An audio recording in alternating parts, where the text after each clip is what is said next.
Madame, monsieur, bonsoir. Bientôt, les numéros de téléphone passeront de 8 à 10 chiffres. Qu'est-ce que cela implique? Comment va se dérouler cette opération? Aura-t-elle un coût pour les usagers? Nous allons poser toutes ces questions dans quelques instants à notre invité.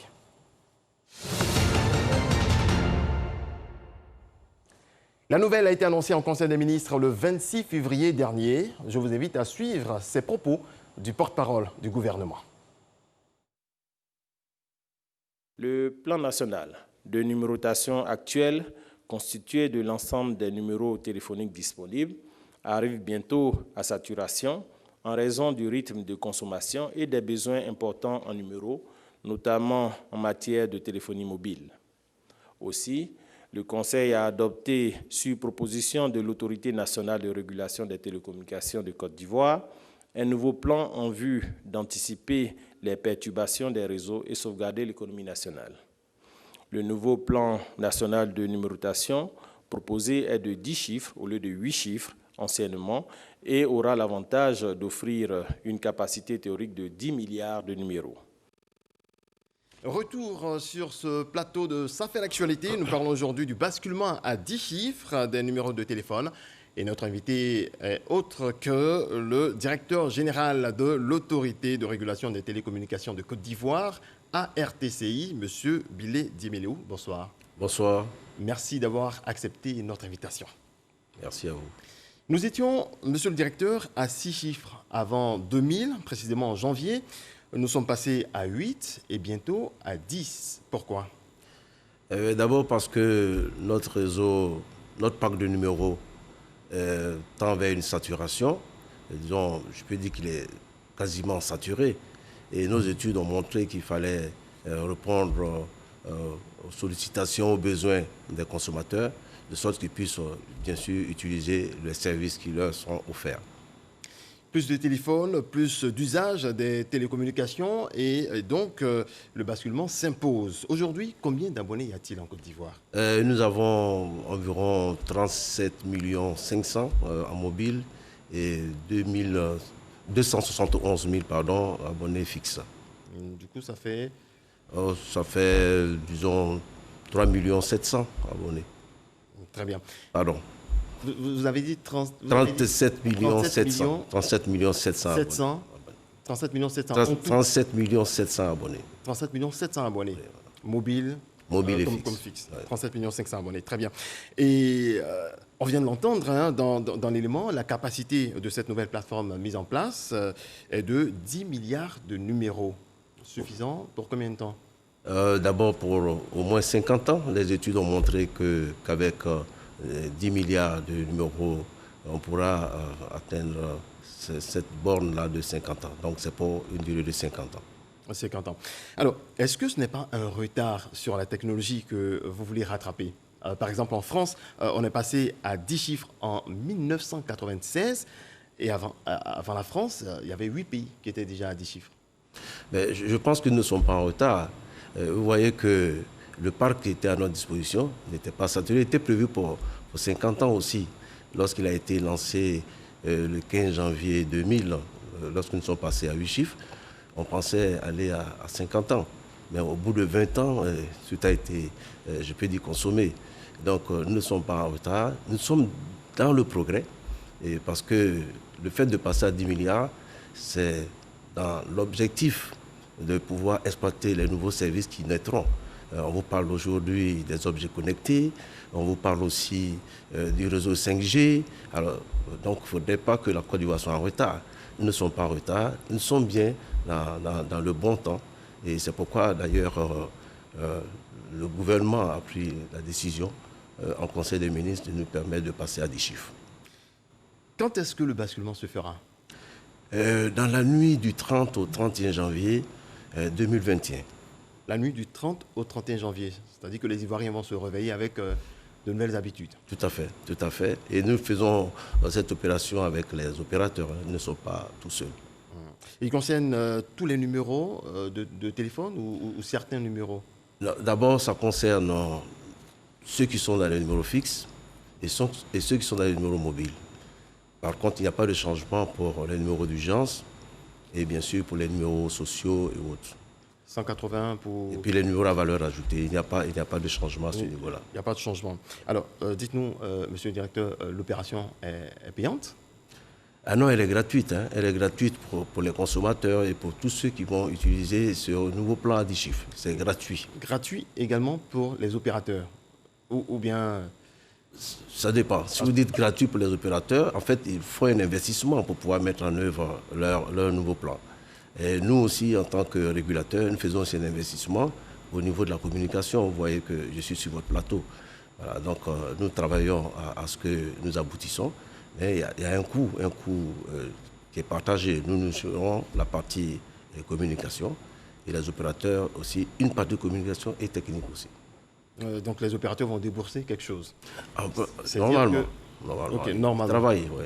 Mais vous nous assurez que les utilisateurs, il n'y aura pas d'impact sur les utilisateurs? Non, il n'y aura pas d'impact sur la qualité de service, par exemple, et même aussi sur la qualité d'expérience. Mais il peut arriver qu'un consommateur puisse avoir une petite difficulté sur l'utilisation de son numéro. C'est pourquoi nous communiquons bien avant. Nous commençons par communiquer et nous allons les assister aussi. Nous allons les assister par des applications qui seront mises à leur disposition pour pouvoir voir comment exploiter ce nouveau parc à 10 chiffres. Très bien, je pense qu'on y reviendra. Parce que souvent aussi, lorsque les opérateurs, lorsque l'État exige quelque chose des opérateurs, les opérateurs tout de suite infligent cela aux usagers. Ah non. Donc il n'y aura pas de coût. Les appels ne seront pas augmentés. Non. Les tarifs restent les mêmes.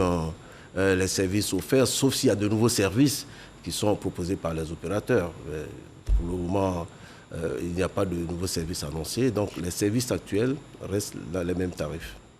Très bien. Parlant de changement, nous abordons maintenant la deuxième partie de cette émission. Il y aura forcément des changements et déjà, on se pose la question de savoir s'il y aura des téléphones spécifiques adaptés à ce nouveau plan. Les postes que nous avons aujourd'hui, les numéros que nous avons, ont tous les claviers qui correspondent de sorte que le consommateur puisse utiliser les 10 chiffres. Il n'y aura pas de postes spéciaux, mais lorsque nous allons arriver dans les 5G, il peut arriver qu'il y a des innovations qui permettent d'utiliser mieux, de mieux exploiter les nouveaux réseaux 5G. Mais à la date d'aujourd'hui, les postes que vous avez pourront servir à exploiter les 10 chiffres. Pour les 5G, on a une visibilité pour l'instant, pour les 5G? Oui, nous avons fait nos études, on continue de l'approfondir pour qu'à l'horizon de 2023, on puisse être dans l'exploitation des 5G en Côte d'Ivoire. En phase. Comment va s'opérer justement le changement des numéros de téléphone? Le changement des numéros de téléphone, plutôt de passage à 10 chiffres. Oui, le passage à 10 chiffres. Le passage à 10 chiffres, d'abord, nous avons commencé la communication. Depuis le lancement par rapport au point de presse qui s'est déroulé à la RTCI, depuis ce jour-là, nous avons continué de communiquer avec les consommateurs. Les opérateurs vont prendre aussi le relais pour parler à leurs clients, pour les apprêter à rentrer dans cette phase d'exploitation des 10 chiffres. Il n'y a pas d'autres dispositions à prendre que de se préparer et puis de suivre les instructions, non seulement des opérateurs, mais aussi du régulateur que nous sommes. Très bien. Dans la pratique, comment est-ce que ça sera dans la pratique? Non, dans la pratique, vous vous réveillez le jour, vous réveillez le 31 au matin, vous avez votre poste, et puis bon, vous devez donc pouvoir téléphoner. Voilà. Moi, par exemple... Je vous appelle, vous êtes un numéro, j'ai oublié de dire le nom des opérateurs. Oui, il n'y a pas de problème. Je vous avais un numéro d'Orange, à 8 chiffres actuellement, mais vous allez terminer à utiliser un 07.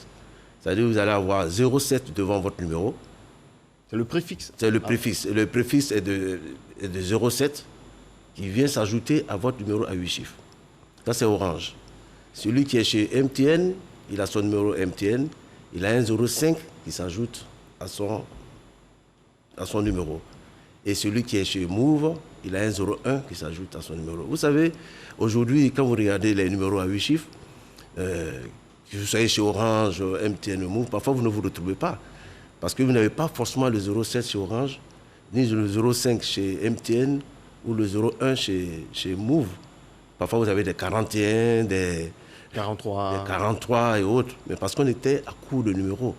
Donc on a dû utiliser des numéros d'autres opérateurs pour pouvoir faire fonctionner notre réseau. Alors, donc pour résumer, 07, ça sera le préfixe d'Orange, le 05, le préfixe de MTN, et le 01, le préfixe de Move. On va dire les tout premiers numéros ce qu'on avait, pour les bons souvenirs, quand on avait Télécell, Ivoiris et autres, voilà, c'était ça. Et puis pour votre information aussi, lorsque vous recevez des appels, il faudrait que les correspondances se disent qu'effectivement, quand on appelle la Côte d'Ivoire, par exemple, si vous êtes chez Orange, c'est 00225. Et s'il avait un numéro à 8 chiffres, mettez le 07 pour ajouter ensuite ses 8 chiffres. Voilà, donc il y a cette modification. Pareil aussi pour MTN et aussi pour Move, avec le 05 bien sûr et le 01. Alors, je suppose qu'il va falloir changer tous les numéros que nous avons dans nos répertoires. Par exemple, pour mettre à jour les applications comme WhatsApp, ça ne sera pas du tout facile. Oh, mais il y a de l'assistance aussi dans les agences. Et puis bon, nous, je vous ai dit qu'on va vous mettre à disposition des applications qui vous permettent aussi de changer vos répertoires. Ça, c'est fastidieux de modifier ses répertoires soi-même, mais les dispositions sont en cours pour que le consommateur soit à l'aise dans l'utilisation de ces nouveaux moyens. Donc, il y aura des applications. Il y aura des applications, il y aura de l'assistance en agence, puis de la communication, beaucoup de communication, et puis un appui sur ces modifications à faire. On est obligé, hein, on veut le progrès, mais il y a quand même quelques petits efforts à faire. Sacrifices quand même à faire. Est-ce que le basculement ne va pas entraîner un bouleversement des services, par exemple, consulter son solde? Non. Il y aura juste des appuis aux consommateurs pour lui montrer comment faire. Mais il n'y aura pas de bouleversement. Il n'y aura pas de grands changements à part le numéro de téléphone. À part le numéro de téléphone, pour dire que vous devez faire 10 chiffres et que vous avez maintenant un numéro à 10 chiffres au lieu de 8 chiffres. Et avec les préfixes selon votre appartenance, selon votre point, votre opérateur, selon votre opérateur. Donc c'est le seul changement. Très bien. Ça ne va pas non plus impacter sur l'arrivée de d'autres services? Non. Il n'y aura pas d'arrivée d'autres services? Non, il peut avoir de nouveaux services, mais ce sera de nouvelles offres que vous feront les opérateurs. Donc au fur et à mesure que ces offres naîtront, comme le font si bien les opérateurs, c'est d'abord d'informer le consommateur de l'arrivée d'un nouveau service et les coûts aussi qui vont avec. Ça, c'est de nouveaux services. Mais nous ne sommes pas encore... Mais ça peut permettre, cette avancée technologique-là peut permettre l'arrivée de nouveaux services. Bien sûr. Je vous ai parlé de la 5G, je vous ai parlé des objets connectés. Vous voyez, par exemple, quelqu'un qui se trouve dans un autre pays qui a oublié d'éteindre peut-être sa lumière, par une ampoule. Mais si l'ampoule contient une puce, il pourra peut-être l'éteindre déjà depuis le lieu où il se trouve. Donc c'est vraiment le monde qui est connecté, c'est ce que j'appelle souvent la période, l'époque où on arrive dans l'homo telephonicus, l'homme qui ne peut plus vivre sans le téléphone. Toute notre économie est soutenue aussi par les TIC aussi. Donc on avance comme ça et le progrès continue de nous faire aller vers plus loin. Monsieur le directeur, on a eu des anciennes compagnies qui ont attribué des numéros à des usagers. Que sont devenus ces numéros? Est-ce qu'ils sont utilisés dans ce nouveau plan? Nous les avons anticipés. Voilà. Depuis 2015, lorsque nous avons commencé à être à court de numéros, nous avons donc utilisé ces numéros de ces opérateurs qui étaient défaillants. Donc nous avons affecté ces numéros, nous les avons attribués à ces opérateurs. Nous avions un réseau avec 7 opérateurs et nous sommes arrivés à 3. Donc les numéros des autres opérateurs ont été utilisés pour pouvoir gérer la difficulté de manque de numéros. Mais aujourd'hui, ceux-là aussi ont été tous utilisés. On a même utilisé les numéros qui étaient réservés les préfixes étaient réservés pour les numéros à valeur ajoutée. On les a tous utilisés. On est en train de finir vraiment tout notre parc. Alors, on dit, il faut aller vite. Sinon, on risque d'être en cessation vraiment de numéros. Aujourd'hui, c'est la saturation. Voilà, c'est vraiment la saturation. Les appels à l'étranger sont-ils impactés? Oui, impactés parce que celui qui vous appelle de l'extérieur doit se dire que lorsqu'il appelle en Côte d'Ivoire, il appelle un numéro à 10 chiffres et non un numéro à 8 chiffres comme par le passé, et que les préfixes des différents opérateurs sont bien connus et on fait de la communication là-dessus. C'est pourquoi les chancelleries sont informées que Orange c'est 07, Move c'est 01, MTN c'est 05, bien sûr ajouté aux numéros à 8 chiffres qui sont déjà en place. Les coûts non plus ne changent pas. Les coûts ne changent pas. Les coûts ne changent pas. Après le changement, qui est touché en cas de perturbation? Je ne souhaite pas qu'il y ait des perturbations, mais pour nous, la nuit du 30 au 31, et bien sûr les jours qui vont suivre, nous serons en assistance continue. Donc d'abord, les premières structures à contacter, c'est les opérateurs qui vont mettre en place l'assistance pour pouvoir faire ce basculement. Et puis bien sûr, le régulateur qui est la structure qui gère les consommateurs va prendre des dispositions aussi pour pouvoir aider les consommateurs à vivre cette nuit-là et aussi à exploiter par la suite. Le basculement à 10 chiffres intervient en janvier 2021, dans 5 mois à peu près. Les techniciens qui travaillent sur ce nouveau plan, est-ce qu'on peut dire qu'ils sont prêts ou alors qu'ils avancent, ou alors les choses vont bon train? Ils sont prêts. Ils sont prêts. Bien sûr, en suivant le processus. Hein. C'est toute une procédure de mise en œuvre d'un plan. Donc pour le moment, nous franchissons les différentes étapes en toute tranquillité. Vous savez, nous avons des personnes compétentes à la RTCI et aussi chez les opérateurs. Donc, vous travaillez de concert? Nous travaillons de concert, nous sommes ensemble. Nous sommes ensemble, c'est un plan qui a été vu ensemble. Nous travaillons à ce que la nuit du 30 au 31 janvier 2021, nous fassions un basculement réussi. Y a-t-il des avantages finalement pour les consommateurs? Peut-on espérer par exemple une bonne qualité du réseau téléphonique? Vous savez que la RTCI veille sur la qualité du réseau, donc on fera de sorte que la qualité actuelle puisse s'améliorer. Elle est déjà bonne, mais on veut qu'elle soit toujours améliorée parce que nous sommes à l'écoute aussi des consommateurs. Donc nous devons prendre toutes nos dispositions pour que l'arrivée des 10 chiffres, du passage à 10 chiffres dans ce nouveau plan, il n'y ait pas non seulement de participation pendant le basculement et que la vie de notre réseau soit toujours de bonne qualité. Monsieur le directeur, on parle de portabilité. On aura la possibilité de changer d'opérateur tout en ayant le même numéro. Vrai ou faux? Vrai, mais ça existe déjà, ce n'est pas nouveau. La portabilité, c'est un moyen pour nous de mesurer aussi les opérateurs, on peut dire. Parce que vous avez un numéro d'un opérateur A.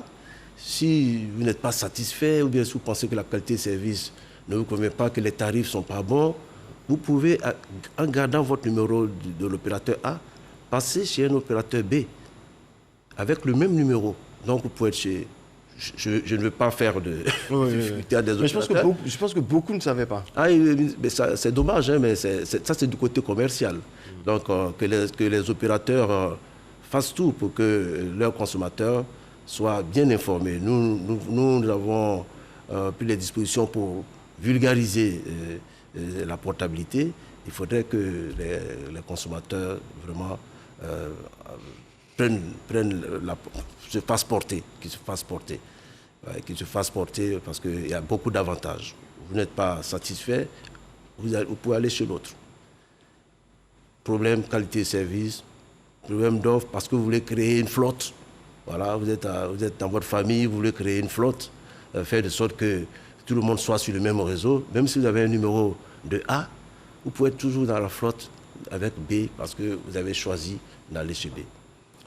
Comprenez que les opérateurs devait normalement l'encourager. Ça veut dire que vous perdez aussi un client. Voilà, donc c'est là que vous pensez que ce n'est pas très bien connu. Mais nous allons continuer de sensibiliser, d'informer les consommateurs. Je pense qu'il faudrait que ce soit vulgarisé. On le fait, mais je pense que ce n'est pas suffisant. On va continuer. Je souhaiterais qu'on revienne un peu sur le rôle de l'ARTCI et sa différence avec l'ancienne structure, l'ATCI. Monsieur le directeur. Disons, je dis d'abord que l'ARTCI, c'est une autorité de régulation des télécommunications de Côte d'Ivoire qui a été créée par une ordonnance, l'ordonnance numéro 2013 du 21 janvier 2012, et qui permet donc à cette structure d'être une autorité administrative et indépendante, qui a un pouvoir quasi juridictionnel et qui a aussi une capacité financière. Voilà, parce qu'elle a quand même, elle est obligée d'avoir ses moyens pour pouvoir, disons, mener à bien sa mission. Les missions de l'ARTCI, c'est 6 grandes missions. D'abord, la régulation des télécommunications de Côte d'Ivoire. Ensuite, la régulation du secteur postal. Aussi, l'ARTCI est l'autorité de certification des transactions électroniques. L'ARTCI est l'autorité de protection des données à caractère personnel. L'ARTCI a la gouvernance de l'Internet en Côte d'Ivoire. Et l'ARTCI, c'est aussi la gestion du nom de domaine .ci que vous avez ici, RTI.ci, mais le .ci, c'est l'ARTCI qui gère le .ci. Voilà. Avec tous ces métiers, avec tout cet environnement, nous sommes basés à Marcory à Nomambo, où nous faisons tout ce boulot avec des personnes vraiment compétentes, je vous le dis. Très bien. Monsieur le directeur, vous avez une mission de protection des consommateurs contre d'éventuels abus. Est-ce que vous jouez votre rôle? C'est vous qui devez me le dire. Mais je pense que nous jouons notre rôle. Parce qu'en fait, beaucoup de consommateurs se plaignent à longueur de journée. On va chez l'opérateur n'a pas de solution. On se demande comment faire pour saisir justement l'ARTCI. À l'ARTCI, nous avons une direction et des services qui s'occupent vraiment des consommateurs. Et nous sommes en partenariat avec les associations de consommateurs. Ils sont même organisés en association. Et c'est vrai qu'il peut y avoir parfois quelques incompréhensions entre un consommateur et l'opérateur. Mais quand on est saisi, nous intervenons, nous approchons l'opérateur et nous lui portons le début de solution possible par rapport à un problème posé. Finalement, il y en a qui se font rembourser même des sommes indûment payées. Donc ça veut dire que nous jouons vraiment notre rôle. Comment est-ce qu'on fait pour vous saisir? Parce qu'en fait, nous ne sommes pas tous dans l'association, nous ne faisons pas tous partie de l'association des consommateurs de Côte d'Ivoire. Ah oui, c'est vrai que vous n'êtes pas dans l'association. Personnellement, voilà, un citoyen lambda qui, justement, n'est pas dans cette association. Donc nous avons une adresse mail, consommateur@artci.ci. Nous avons consommateur@artci.ci. Et nous avons aussi un numéro vert. Et puis, nous avons nos services même qui sont aussi à votre disposition pour pouvoir répondre directement à vos problèmes lorsqu'ils sont posés. Très bien. Donc, prochainement, si quelqu'un a un problème avec un opérateur, peut-être parce qu'il a été grugé, ça n'a pas été, ils n'ont pas été fermes dans leur politique de protection des données ou de l'argent même qui est sur leur mobile money, il peut vous saisir. Alors, il peut nous saisir. Vous voyez déjà ce que c'est que l'ARTCI. L'ARTCI, c'est un gendarme, en fait. C'est un gendarme qui est sur trois grands piliers. D'abord, les opérateurs, l'État et puis les consommateurs. Justement. Donc, on leur doit assistance, soutien et aussi défense. Donc, on rapporte les solutions à leurs problèmes. Alors, les consommateurs, ils le savent. Donc, quand ils ont un problème, d'abord, le signaler aussi à l'opérateur, pour que l'opérateur soit saisi. Et puis, parallèlement, saisir aussi le régulateur pour dire, mais attendez, nous avons un souci. En tout cas, il y a beaucoup de consommateurs qui ont eu des réponses satisfaisantes à leur plainte, si on peut dire ainsi. Et nous continuons de les assister. Et puis bon, si vous n'êtes pas satisfait, vous pouvez toujours revenir. Je ne dis pas qu'il n'y a pas de problème, parfois, qui reste sans solution. Je ne dis pas. Mais nous jouons notre rôle.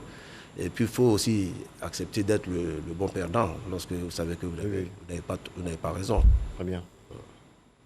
Je pense que c'est une information pour certains aujourd'hui et vous serez bientôt beaucoup saisis peut-être. Alors, monsieur le directeur, quelque chose à dire avant ce grand bouleversement?